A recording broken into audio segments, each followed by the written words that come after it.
जय जिनेन्द्र। अंतरयात्रा धर्म परिचर्चा में मैं संस्कृति आप सभी का स्वागत करती हूँ। आज चर्चा का विषय है छठा बोल प्राण 10। प्राण यानी जीवनी शक्ति। इस शक्ति का सीधा संबंध जीव से है। जीवन धारण करने में प्राण शक्ति का उपयोग होता है। प्राणी की प्राण शक्ति के अलग होते ही उसकी मृत्यु हो जाती है। प्राणों के बिना कोई भी जीव जीवित नहीं रह सकता। प्राण 10 हैं। श्रोत्रेंद्रिय प्राण, चक्षुरेंद्रिय प्राण, घ्राणेन्द्रिय प्राण, रसनेन्द्रिय प्राण, स्पर्शनेन्द्रिय प्राण, मनोबल प्राण, वचन बल प्राण, काय बल प्राण, श्वासोच्छ्वास प्राण और आयुष्य प्राण। पांचों ही इंद्रियों की जो ज्ञान करने की शक्ति होती है उसे कहते हैं इंद्रिय प्राण। प्राणों का संबंध पर्याप्तियों से होता है, जैसे कान की भीतरी और बाहरी बनावट और अंग पर्याप्ति है, परंतु सुनने की शक्ति श्रोत्रेंद्रिय प्राण है। उसी प्रकार आँख की भीतरी और बाहरी बनावट या अंग पर्याप्ति है, परंतु देखने की शक्ति चक्षुरेंद्रिय प्राण है। तो इस प्रकार पांचों इंद्रियों के सुनने, देखने, सूंघने, चखने एवं स्पर्श करने की शक्ति को क्रमशः पहले 5 प्राण कहते हैं। छठे, 7वें और 8वें प्राण हैं मनोबल, वचन बल और काय बल प्राण। तो मनन या विचार करने की शक्ति है मनोबल, बोलने की शक्ति है वचन बल तथा शारीरिक क्रिया करने की शक्ति को काय बल प्राण कहते हैं। इनके अलावा श्वास लेने और छोड़ने की शक्ति को श्वासोच्छ्वास प्राण कहते हैं। और किसी भी भव में कोई जीव जितने समय तक जीवित रहता है उस शक्ति को आयुष्य बल प्राण कहते हैं।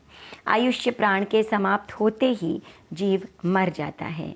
कई बार हम देखते हैं कि व्यक्ति कोमा में है, उसका दिमाग या ब्रेन काम नहीं कर रहा, उसका शरीर हॉस्पिटल के बेड पर बिल्कुल शिथिल पड़ा है, सांस भी कृत्रिम या आर्टिफिशियल दी जा रही है, परंतु फिर भी व्यक्ति जीवित है, वो मरा नहीं। क्यों?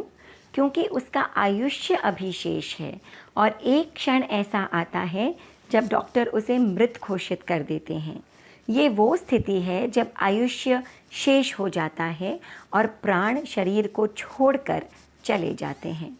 आयुष्य 2 प्रकार का होता है, अपवर्तनीय और अनपवर्तनीय। अपवर्तनीय आयुष्य वो आयुष्य है जिसमें आयुष्य कर्म की उदीर्णा होती है, यानी एक लंबे आयुष्य को खींचकर कुछ क्षणों में या कुछ मिनटों में ही भोग लिया जाता है। कभी कभी किसी के हाथ की रेखाएं या उसकी जन्मपत्री हो सकता है लंबी उम्र, मानिए 80 या 90 वर्ष की उम्र दिखा रही हो, मगर उस व्यक्ति की अचानक किसी एक्सीडेंट आदि में मृत्यु हो जाती है। वास्तव में यह अपवर्तनीय आयुष्य है। वो व्यक्ति 80 या 90 वर्ष के आयुष्य की उदीर्णा कर उसे कुछ ही समय में भोग लेता है। अनपवर्तनीय आयुष्य यानी निकाचित या फिक्स्ड आयुष्य। यह आयुष्य जितना बंधा है उतना ही उसी रूप में भोग कर ही प्राणी मरता है, उसकी उदीर्णा नहीं हो सकती। एक वृद्ध व्यक्ति महीनों या सालों तक कोमा में रहने के बाद भी जीवित रहता है, मरता नहीं। संभवतः उसके अनपवर्तनीय आयुष्य बंधा है। तो ये 10 प्रकार के प्राण या जीवनी शक्तियाँ हैं। संसार में रहने वाले सभी प्राणी सप्राण होते हैं, किंतु सब प्राणियों में प्राणियों की संख्या एक समान नहीं होती।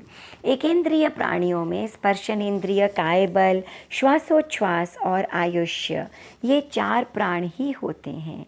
द्वेंद्रिय में इन चारों के अलावा रसनेन्द्रिय और वचन बल जुड़कर 6 प्राण हो जाते हैं। त्रिइंद्रिय जीवों में घ्राणेन्द्रिय जोड़कर 7 और चतुरेंद्रिय जीवों में चक्षुरेंद्रिय प्राण जोड़कर 8 प्राण हो जाते हैं। बिना मन वाले पंचेंद्रिय जीवों में मनोबल प्राण को छोड़कर शेष 9 प्राण होते हैं और मन वाले पंचेंद्रिय जीवों में 10 प्राण होते हैं। हम में संगी पंचेंद्रिय जानवरों में, देवताओं में तथा नारकियों में सभी 10 प्राण होते हैं। मनोबल प्राण सबसे कम जीवों में होता है और आयुष्य प्राण सबसे अधिक यानी सभी सांसारिक जीवों में होता है। प्राण वैसे तो जीवनी शक्ति होते हैं, परंतु पौद्गलिक शक्तियों पर निर्भर या डिपेंडेंट भी होते हैं। इसीलिए मुक्त जीव जो मोक्ष चले गए हैं, जो सिद्ध हैं, उनमें ना कोई पौद्गलिक शक्ति होती है और इसीलिए ना ही 10 प्राणों में से एक भी प्राण उनमें होते हैं। उनमें केवल शुद्ध चेतना या कॉन्शियसनेस होती है। तो ये थे प्राण 10। आगे चर्चा करेंगे 7वें बोल शरीर 5 पर। तब तक के लिए आज्ञा दीजिए। ओम अरहम।